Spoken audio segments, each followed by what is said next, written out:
Dios le bendiga, amados hermanos y amigos, siempre agradeciendo a nuestro Dios por concedernos esta bendición de poder compartir esta preciosa palabra, reflexionar en este libro que es el libro de los Hechos de los Apóstoles, o también conocido como Hechos del Espíritu Santo.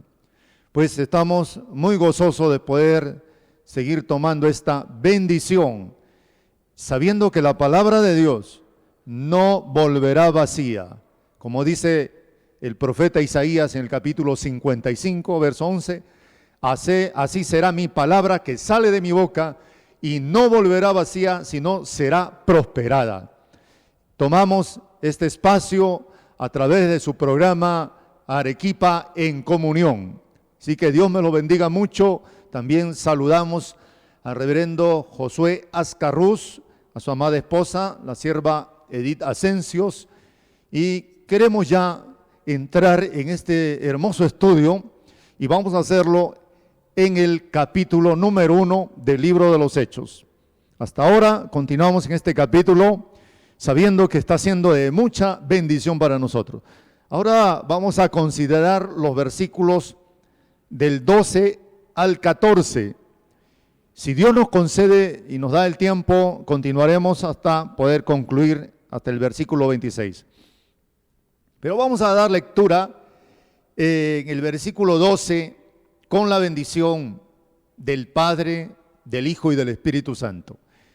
La palabra de Dios dice así: entonces volvieron a Jerusalén desde el monte que se llama del Olivar, el cual está cerca de Jerusalén, camino de un día de reposo, y entrados subieron al aposento alto, dice el verso 13, donde moraban Pedro y Jacobo, Juan, dice Andrés, Felipe, Tomás, Bartolomé, Mateo, Jacobo, hijo de Alfeo, Simón el celote, y Judas, hermano de Jacobo.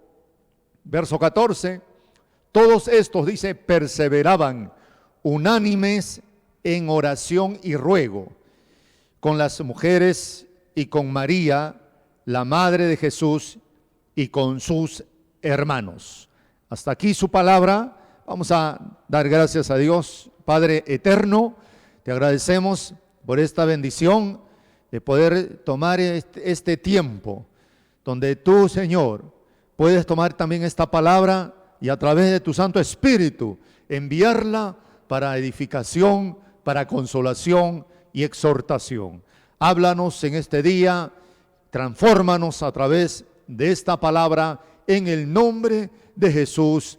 Amén y amén. Gloria a Dios. Continuamos entonces en este estudio precioso del libro de los Hechos y recordándoles siempre que este libro es un libro histórico. Este libro fue escrito entre los años 60 y 70 después de Cristo y nos habla del desarrollo, de la extensión y del avance de la iglesia que empezó en Jerusalén y que a través de esta población o esta ciudad, el evangelio comenzó a extenderse hasta Judea, Samaria y lo último de la tierra, que en ese entonces era el Imperio Romano, el cual había conquistado muchas naciones, como eran partes de África, Europa y Asia. Este libro de los Hechos de los Apóstoles, entonces, habla de todo este avance. ¿Dónde empezó? En Jerusalén. ¿En qué momento empezó este avance? Fue en una fiesta, la fiesta de Pentecostés. Esta fiesta judía que Dios permitió que en esta fiesta se derramara el Espíritu Santo. Muchos quizás no entienden sobre esto, pero el pueblo judío, el pueblo de Israel, celebraba fiestas judías. Estas fiestas no eran fiestas de borrachera, de pecado, de alcohol. No, estas fiestas judías eran convocaciones santas, donde el pueblo judío se reunía, apartaba esos días para poder conmemorar estas fiestas judías en honor a Dios, celebrando, por ejemplo, la fiesta de la Pascua, la liberación de la esclavitud. Después está la fiesta de la Pascua, la fiesta de la expiación, la fiesta de los tabernáculos, y así encontramos varias fiestas que el pueblo de Israel celebraba. En esta ocasión, hablando del libro de los Hechos, cómo la iglesia se va a extender, empieza este avance, amén, en Pentecostés. En Pentecostés, ¿por qué? Porque fue precisamente en esta fiesta judía que celebraba el pueblo judío y que llegaban de todas partes del mundo a Jerusalén. Y ahí celebraban. La fiesta de Pentecostés es conocida como la fiesta de la cosecha. Amén, de los primeros frutos. Quiere decir que precisamente en esta fiesta el Señor va a traer los primeros frutos. El primer grupo de judíos que se va a convertir, y que este grupo de judíos van a ser parte también de la iglesia que nace y que luego se va a extender por el mundo entero. Entonces, haciendo esta introducción, para poder tener una mayor comprensión del libro de los Hechos de los Apóstoles, este libro que tiene 28 capítulos, encierra toda la historia de la iglesia. En estos 28 capítulos queremos dividirlo en 10 temas. Estos 10 temas nos hablan de todo lo que encierra la historia de la iglesia. Por ejemplo, tenemos ya el primer tema que habla antes de Pentecostés, ¿no? Allí está lo que nos habla el primer tema, acontecimientos antes de Pentecostés. Luego, ya en el segundo tema, el punto número 2, hablaremos ya de la iglesia en Jerusalén, del capítulo 2. El tercer tema, el punto 3, la iglesia en Judea y Samaria. No vamos a considerar los versículos, pero ahí está, usted lo puede apreciar. En el cuarto tema, la iglesia en Antioquía. En el quinto tema, el punto 5, el primer viaje misionero de Pablo. El sexto tema, el concilio en Jerusalén. Eso está en el capítulo 15. El séptimo tema, el segundo viaje misionero del apóstol Pablo. El octavo tema, el tercer viaje misionero del apóstol Pablo. El noveno tema, Pablo en Jerusalén y en Cesarea. Y a eso abarca de los capítulos 21 al 26. Y luego veremos el décimo tema, que nos habla del viaje de Pablo y su permanencia en Roma, de los capítulos 27 y capítulo 28. Entonces, allí estamos considerando estos 10 temas para una mejor comprensión y de todo el libro de los Hechos de los Apóstoles. Hemos estado realizando este estudio y hemos hablado sobre el primer tema, acontecimientos antes de Pentecostés. Recordamos que estos acontecimientos antes de Pentecostés están registrados en el libro de los Hechos en el capítulo 1. Todo el capítulo 1 nos habla de estos acontecimientos antes de la fiesta de Pentecostés o del derramamiento del Espíritu Santo en Pentecostés. Vemos entonces, en cuanto a este primer tema sobre acontecimientos antes de Pentecostés, usted puede apreciar ahí que hay 4 puntos. Vemos el punto A, sobre Cristo, habiendo resucitado, promete la venida del Espíritu Santo a sus discípulos antes de irse. Luego también vimos sobre la ascensión de Jesús. Usted ha estado siguiendo estos estudios, usted va a darse cuenta que luego continuó la ascensión de Jesús. Quiere decir que Jesús se fue y se elevó con un cuerpo glorificado delante de una multitud de apóstoles, de discípulos que estaban en el monte de los olivos. Luego, en el punto C, hoy vamos a considerar los discípulos en el aposento alto, como ellos perseveraban en oración. Y el punto D ya vamos también a considerar en esta hora sobre la elección de Matías. Quiere decir que Matías va a ocupar el lugar de Judas. Estos son entonces los 4 puntos que estábamos desarrollando en cuanto a acontecimientos antes de Pentecostés. Hoy vamos a continuar sobre los discípulos en el aposento alto. Pero antes hacemos un recuerdo de todo lo que sucedió en los versículos anteriores y vemos cómo el Señor Jesucristo, ya habiendo resucitado, ya estando resucitado, y eso lo registra el capítulo 1 del libro de los Hechos, lo que ya habíamos compartido con todos ustedes, habiendo resucitado el Señor, dice que el Señor se presentó con muchas pruebas indubitables. Quiere decir, pruebas que no se podían negar, y negar la resurrección, porque el Señor se presentó vivo después de haber resucitado con un cuerpo glorificado delante de sus apóstoles, discípulos, en varias ocasiones. Y aún el Señor se presentó cuando ellos estaban reunidos y estaban tristes, desalentados, y el Señor tuvo que hablarles y hacerles recordar que era necesario que Cristo padeciese y muriese en una cruz, pero luego resucitase entre los muertos. Recordamos también en el capítulo 1 de los Hechos, en el verso 3, dice la palabra: a quienes también después de haber padecido se presentó vivo con muchas pruebas indubitables, apareciéndoles durante 40 días y hablándoles acerca del reino de Dios. En el verso 4 dice: y estando juntos, les mandó que no se fuesen de Jerusalén. Ahí vemos el mandato. ¿Sabe cuál fue el mandato de Cristo? ¿Cuál fue la orden después de resucitado? En esa última reunión que tuvieron, el Señor le dice: no se vayan de Jerusalén, no se muevan de Jerusalén.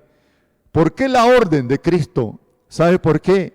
Porque ellos debían esperar la promesa del Padre. Y seguimos leyendo en el verso número 4, dice: no se vayan de Jerusalén, sino que esperen la promesa del Padre, la cual les dijo: oísteis de mí. Verso número 5, porque Juan ciertamente bautizó con agua, mas vosotros seréis bautizados con el Espíritu Santo dentro de no muchos días. Miren lo que le dice el Señor: no se vayan de Jerusalén. ¿Por qué? Porque vendrá la promesa del Padre y ustedes serán bautizados con el Espíritu Santo. No está hablando del bautismo en agua, está hablando de un bautismo en el Espíritu Santo, de una investidura de poder, de una investidura la cual necesitamos nosotros. El bautismo en el Espíritu Santo es la llenura del Espíritu Santo para poder evitar la tibieza, para tener un ferviente deseo por la palabra de Dios, un ferviente deseo por orar, por cuánto es importante el bautismo en el Espíritu Santo. Y si seguimos leyendo y pasamos al verso 8, y ahí el Señor le sigue diciendo: pero recibiréis poder cuando haya venido sobre vosotros el Espíritu Santo, y me seréis testigos en Jerusalén, Judea, Samaria y hasta lo último de la tierra. Si leemos el capítulo 1 de Hechos, verso 9, dice: y habiendo dicho estas cosas, ¿qué dice la palabra? Y habiendo dicho estas cosas, y viéndolo ellos, fue alzado y le recibió una nube y le ocultó de sus ojos. Esto es lo que la Biblia registra, hablando de los acontecimientos antes de Pentecostés. Estamos en el capítulo 1 de los Hechos. Esto es lo que Jesús nos muestra después de haber resucitado. Nos habla, amén, de la importancia de no moverse de Jerusalén, para que sean investidos de poder de lo alto. La importancia de recibir el bautismo en el Espíritu Santo. Pero cuando avanzamos, y esto tocamos la enseñanza pasada, vimos sobre el punto B, la ascensión de Jesús. Y ahí recordamos que mientras Jesús se iba, dice que dos varones vestidos de vestiduras blancas, dice, se presentaron delante de ellos. Los discípulos y apóstoles estaban reunidos contemplando a su Señor que se iba con un cuerpo glorificado. Ellos sabían que Jesús ya no estaría con ellos. Esos 3 años fueron 3 años donde la vida de ellos fue transformada por las enseñanzas, por la palabra, por todas las señales y milagros que Jesús hizo. Ahora Jesús se iba. Cuando ellos están contemplando cómo Jesús se va, de pronto 2 ángeles se presentan, 2 varones, y ahí compartimos, amén, sobre estos 2 varones que trajeron un mensaje. ¿Sabe qué? Los ángeles son mensajeros y tienen un mensaje que compartir. Los ángeles son ministros llama de fuego y hoy siguen llevando mensaje a su pueblo. Pero estos 2 ángeles trajeron un mensaje de consuelo y le dijeron, este mismo Jesús, dice el verso 11, este mismo Jesús que ha sido tomado de vosotros al cielo, así vendrá como le habéis visto ir al cielo. Así como se ha ido, así volverá. Y estos 2 varones o ángeles estaban hablando de la segunda venida de Cristo.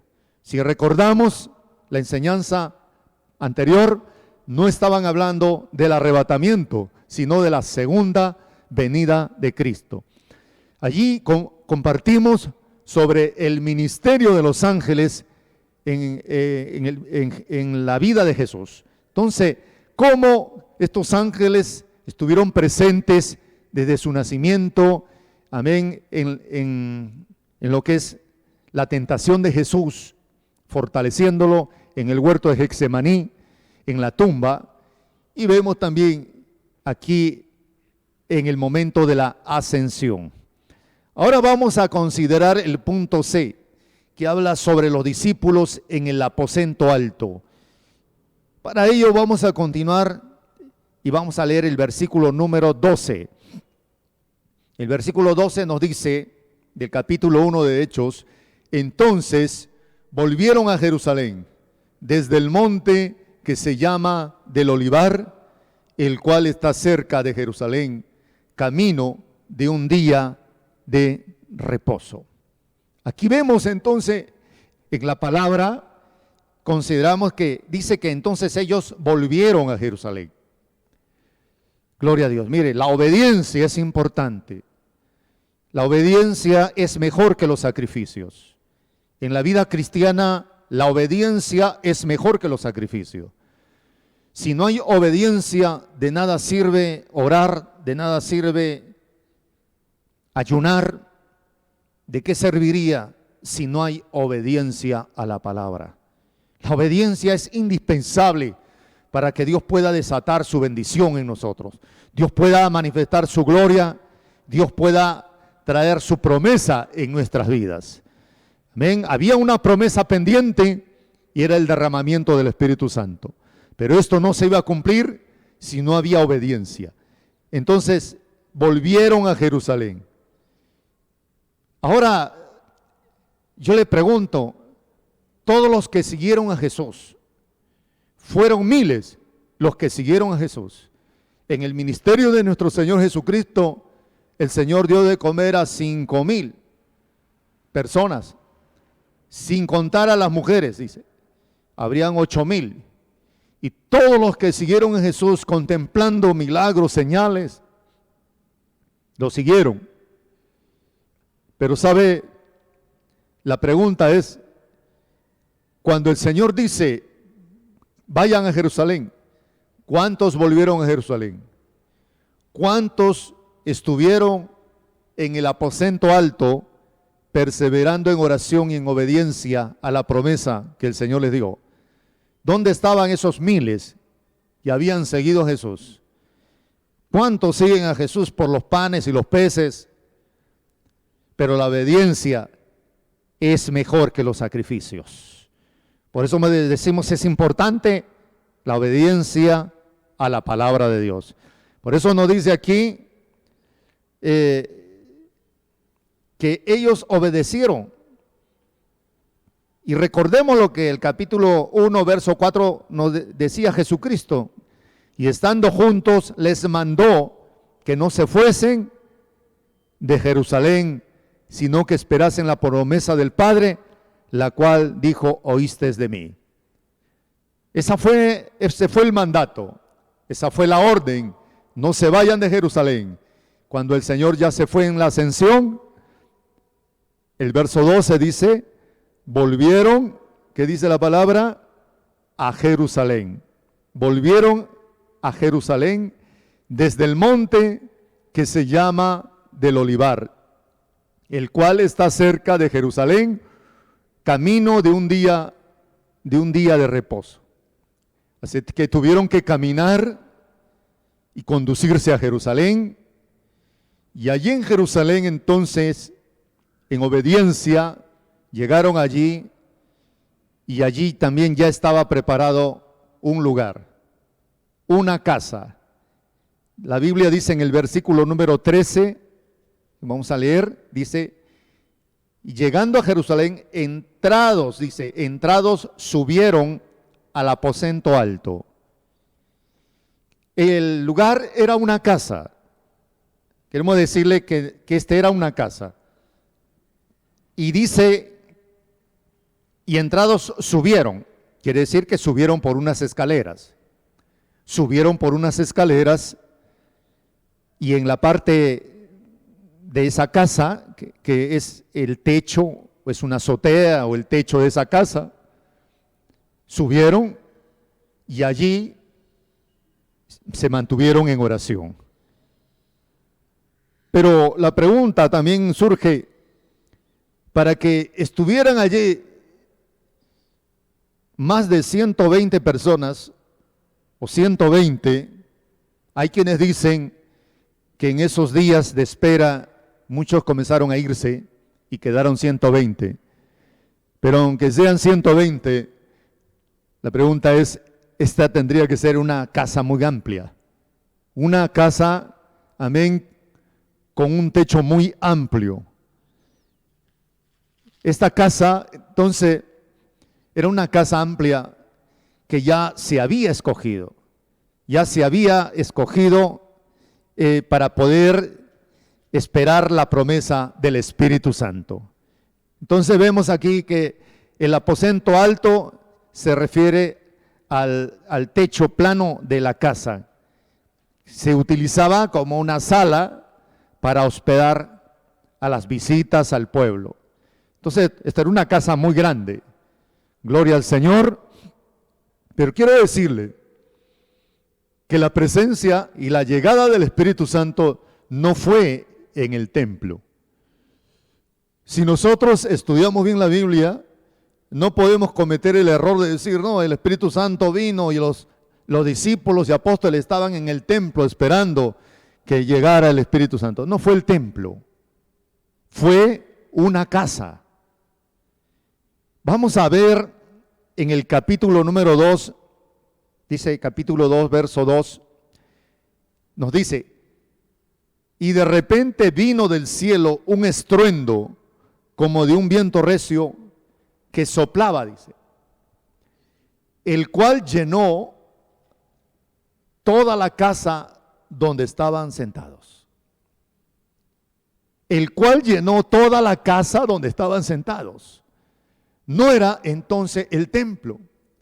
El templo, según podíamos concebir el templo en el tiempo del pueblo de Israel, en el tiempo de Cristo hace 2000 años, no es el templo que hoy concebimos. Hoy hablamos del templo como un lugar donde podemos ingresar, podemos participar de un culto, podemos estar dentro del templo y cerca al altar, pero el concepto de templo en el Antiguo Testamento y aún en los tiempos de Cristo era el único templo.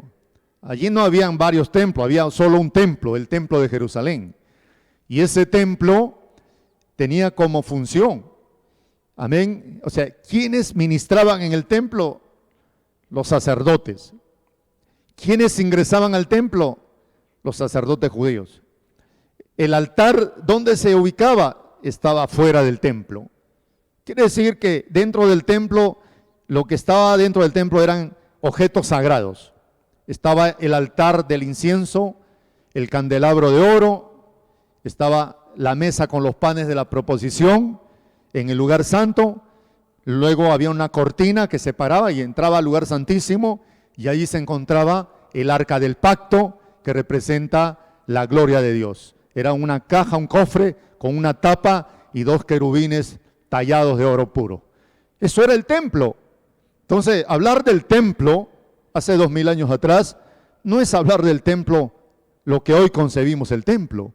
Hoy, gracias a Cristo y a su muerte, tenemos acceso a la presencia de Dios. Hoy nuestros templos son lugares de reunión donde nosotros podemos alabar, entonces adorar a Dios, dar gloria a Dios, orar, escuchar la palabra, ser instruidos en la doctrina, en la enseñanza. Entonces el concepto de templo no es el mismo, ¿se da cuenta? Por eso es importante ver el contexto histórico de hace 2000 años atrás. Vemos entonces, amados hermanos, que el derramamiento del Espíritu Santo se dio en una casa, ¿no? Estaban allí ellos, dice que llegaron a Jerusalén y entonces subieron al aposento alto. El aposento alto es el techo de la casa, es el techo donde se reunieron 120, estuvieron allí perseverando. Ahora vamos a ir al versículo 14. Todos estos, dice, perseveraban unánimes en oración y ruego con las mujeres y con María, la madre de Jesús, y con sus hermanos. Ahí encontramos algo importante. Dice, todos estos perseveraban unánimes en oración y ruego. Sin duda, hay quienes comentaristas declaran que, aunque estuvieron en esa casa que era muy amplia y muy grande, sin embargo, fue un tiempo que usaron para orar. Un tiempo donde era como el lugar de reunión donde estaban allí, se reunían para poder orar y esperar la llegada del Espíritu Santo. Pero dicen que volvían a sus casas. Bueno, es lo que dicen. En realidad no sabemos cómo fue. Amén. Si permanecieron día y noche ahí, o estuvieron todo el día y luego retornaban a sus hospedajes o alojamientos o a sus casas, eso no lo podemos afirmar. Pero sí que perseveraban, dice la palabra, unánimes en oración y ruego. Aquí vemos algo importante. Perseveraban unánimes. El ser unánimes. Esto realmente fue algo que caracterizó desde el principio la iglesia. El ser unánimes. Cuando vemos esta palabra unánime, significa permanecer unidos en un mismo sentir, en una misma mente, en un mismo propósito. Realmente la iglesia tiene que permanecer unánime, amén, en ese sentir. La iglesia fue puesta en esta tierra, ¿para qué? Para propagar el evangelio, para instruir también en la palabra, en la enseñanza, y para adorar a Dios en espíritu y en verdad. Entonces, la iglesia está unánime llevando adelante la gran comisión. Pero cuando vemos sobre este punto, quiero ir al capítulo 2 del libro de los Hechos. En el verso 42 dice, y perseveraban en la doctrina de los apóstoles, en la comunión unos con otros, en el partimiento de pan y en las oraciones. Mire, perseveraban cada día, Pero luego leemos en el verso 46 del capítulo 2, dice, y perseverando unánimes cada día en el templo y partiendo el pan en las casas, comían juntos con alegría y sencillez de corazón. Aquí hay dos diferencias. Perseveraban unánimes cada día en el templo. El templo era el lugar, como le digo, de sacrificio, de presentar ofrendas, el lugar también donde los apóstoles se acercaban para predicar la palabra. Por supuesto que no podrían ingresar al lugar santísimo, pero era el lugar, como dice más adelante ya en el capítulo 3 de los Hechos, que en el pórtico de Salomón, el pórtico es la parte del templo, y allí dio un mensaje el apóstol Pedro.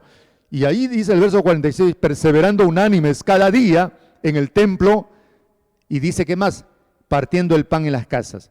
O sea, también perseveraban unánimes partiendo el pan en las casas y comían juntos con alegría y sencillez de corazón. Quiere decir que las casas eran los lugares de reunión. ¿Dónde se reunía la iglesia? La iglesia que nacía aquí en Jerusalén se reunía en las casas. En lugares de reunión eran las casas. Ahí se reunían todos ellos. Vemos entonces lo que Dios nos está compartiendo en esta hora sobre que vamos a volver al verso número 13, Hechos capítulo 1, verso 13,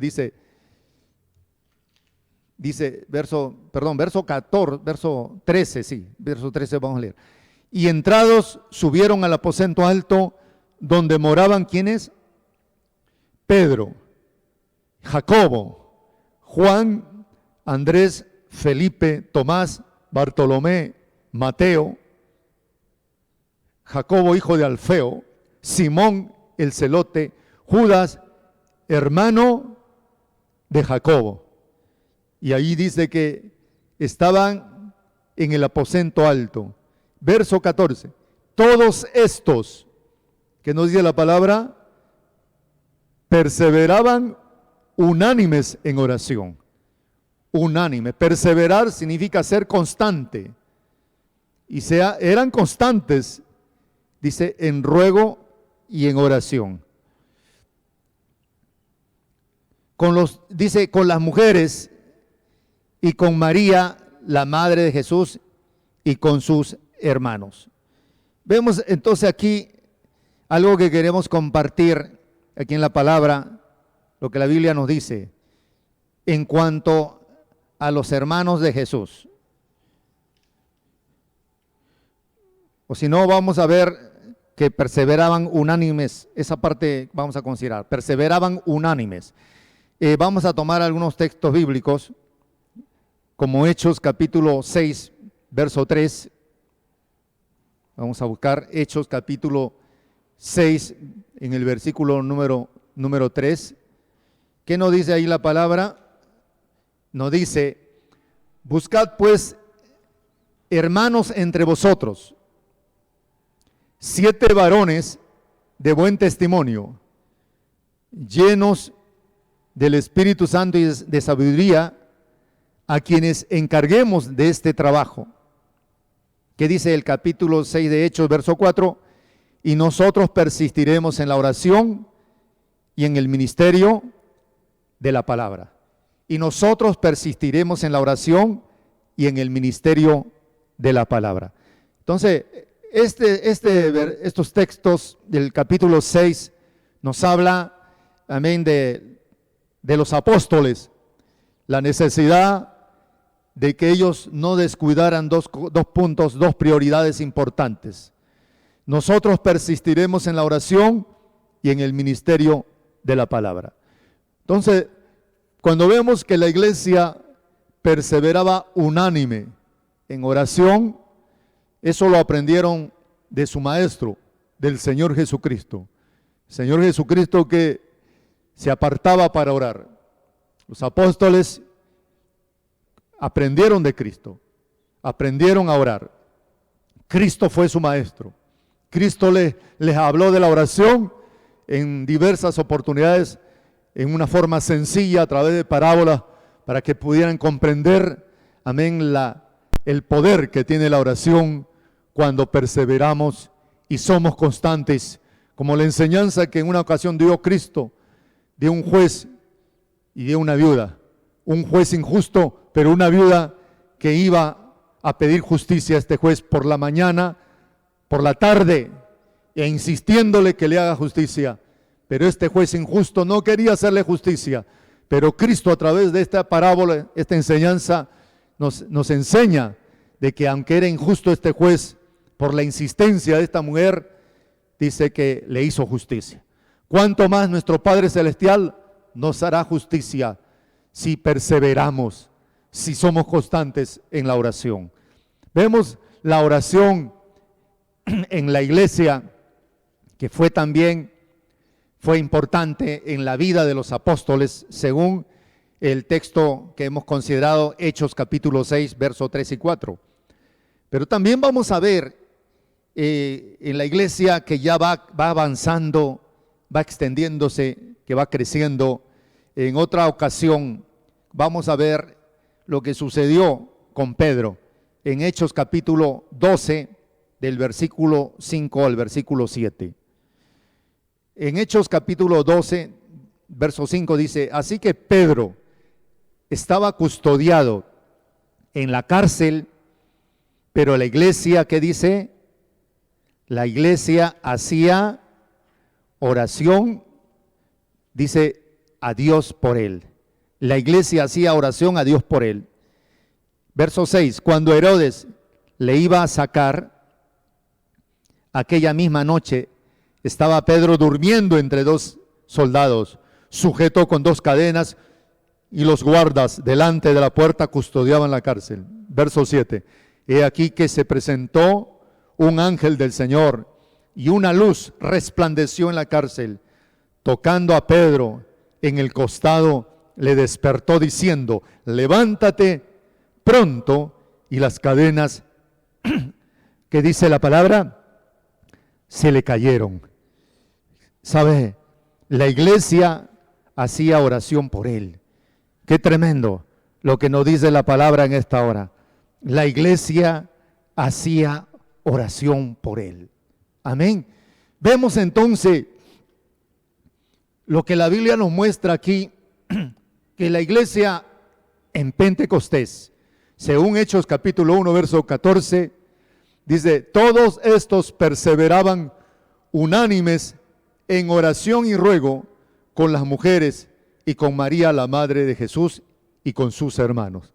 Entonces, aquí hemos visto la oración es vital, es una necesidad en la iglesia.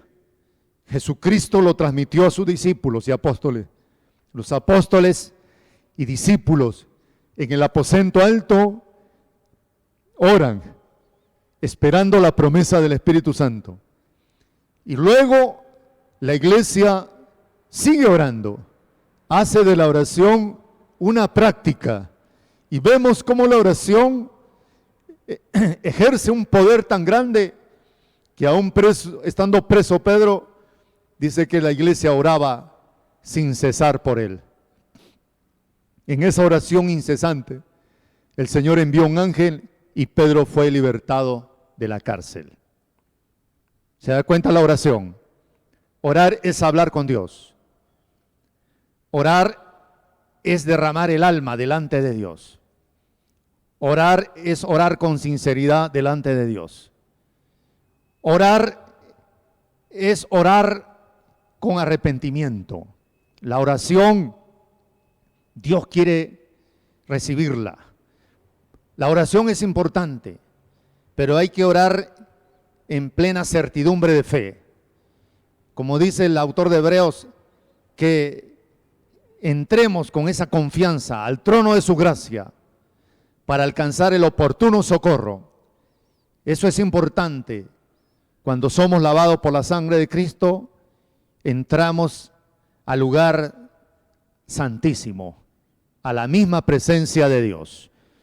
Vemos aquí esto que estamos considerando, que todos estos perseveraban unánimes en oración y ruego. La oración entonces es parte importante de nuestras vidas. ¿Con quiénes perseveraban? Dice la palabra, aparte de los apóstoles. Dice, con las mujeres. Y las mujeres son ese grupo de mujeres que acompañaron a Cristo en su ministerio. Entre ese grupo de mujeres estaba María Magdalena, aquella mujer que fue libertada y fue, amén, libre de 7 demonios. La Biblia habla de ese grupo de mujeres que apoyaron a Cristo y que estuvieron en su ministerio. Aparte dice, con las mujeres y con María, ¿qué más nos dice? La madre de Jesús. Con María, la madre de Jesús. Y con sus hermanos. Aquí hay una palabra que queremos compartir, y es que en el aposento alto estaban también los hermanos de Jesús.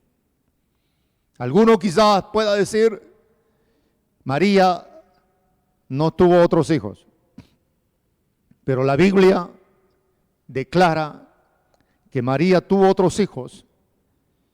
Jesús fue el primogénito, fue el primero, gloria a Dios, amén.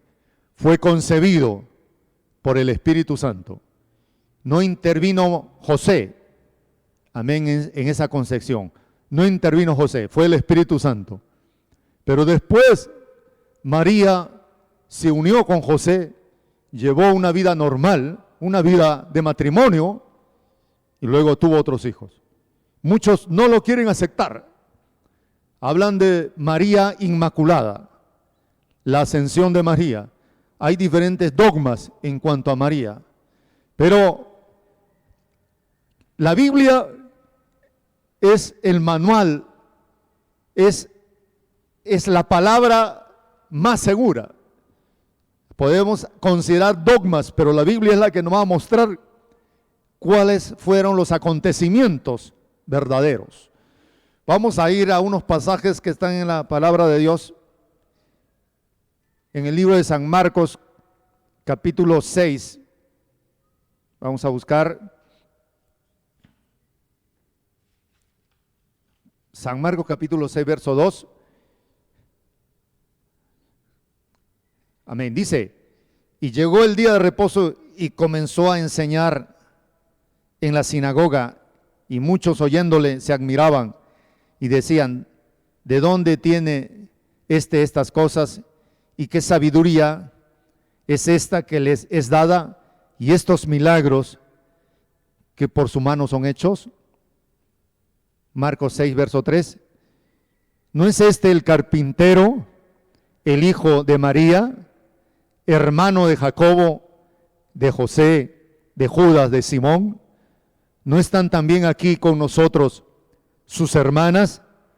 ¿Qué más dice? Y se escandalizaban de él. Aquí consideramos en estos versículos donde dice, ¿no es este el carpintero? O sea, reconocieron a Jesús. ¿Y sabe cómo lo reconocieron? Como el carpintero. Porque Jesús aprendió el oficio de la carpintería. José era carpintero y Jesús se sometió a su padre adoptivo, que era José.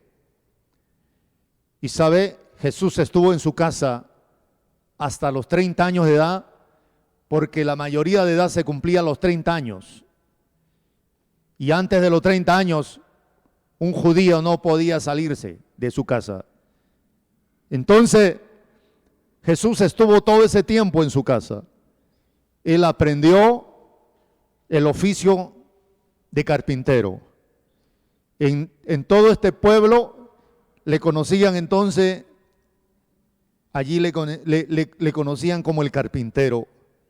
En el Marcos capítulo 6, verso 2 dice, y llegado el día de reposo, comenzó a enseñar en la sinagoga, y muchos se admiraban y decían, ¿de dónde tiene estas cosas? Pero Luego otros decían, ¿no es este el hijo del carpintero o este es el carpintero?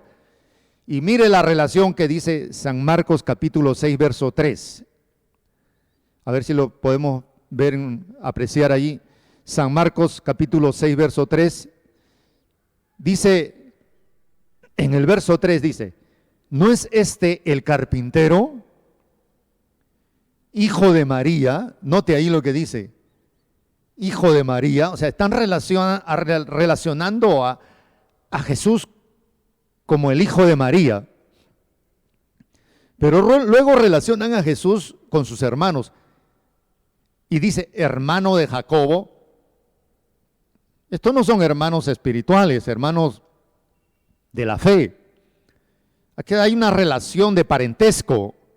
En esta relación de parentesco dice, el carpintero, hijo de María, hermano de Jacobo, hermano de José, hermano de Judas y de Simón.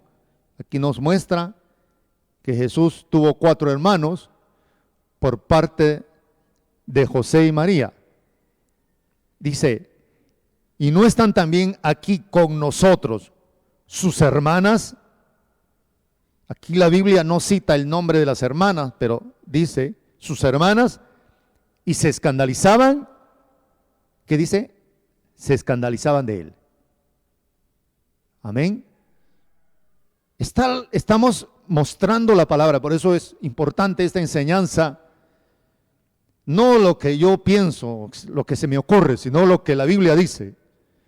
Si estamos estudiando el libro de los Hechos, el capítulo 1, verso 14, donde todos perseveraban, dice, unánimes en oración con las mujeres, con María, la madre de Jesús, y con sus hermanos. Aquí nos habla de los hermanos de Jesús. Jesús tuvo hermanos. Hay otro pasaje bíblico que queremos compartir, es que los hermanos de Jesús no creyeron en Jesús, no creían que Jesús era el Mesías. Y eso lo vamos a demostrar en San Juan capítulo 7, San Juan 7, en el versículo número 2.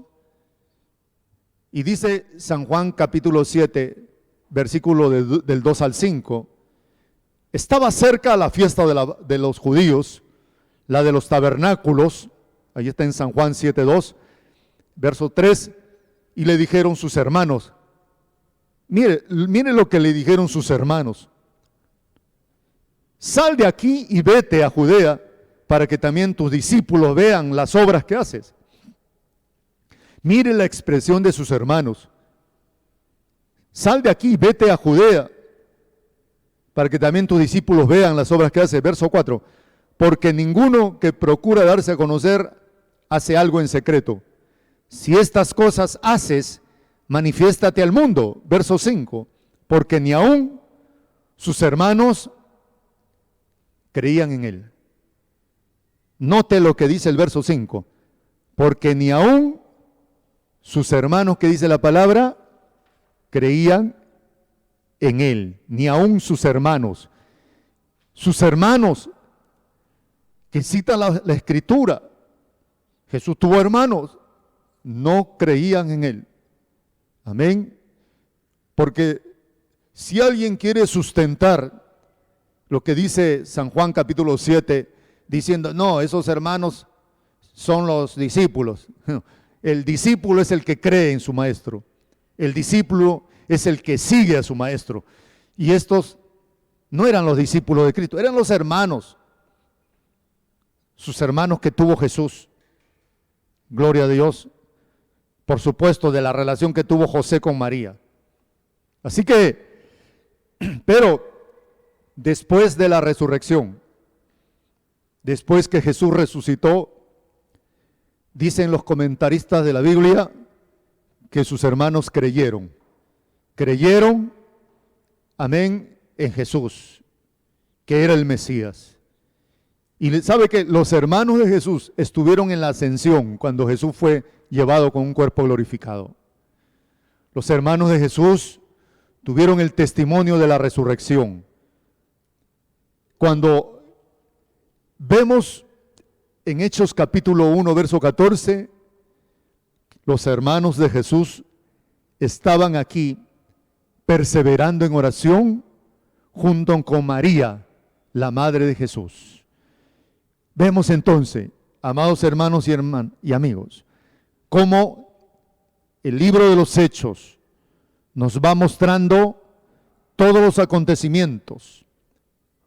Hoy hemos considerado los acontecimientos antes de Pentecostés. Hasta aquí terminamos el capítulo 1 en los acontecimientos antes de Pentecostés. Dios nos ha bendecido y nos está bendiciendo a través de este estudio, y continuaremos ya con el capítulo 2 y veremos acontecimientos en Jerusalén. Hasta aquí la palabra de Dios, hasta aquí este tiempo que el Señor nos ha concedido de poder recibir esta preciosa palabra, sabiendo que mi palabra, dice el Señor, saldrá de mi boca y no volverá a mí vacía, sino que será prosperada. Vamos a dar gracias a Dios. Vamos a orar en este momento y decirle gracias, Señor, por esta enseñanza, la cual, Señor, hemos recibido.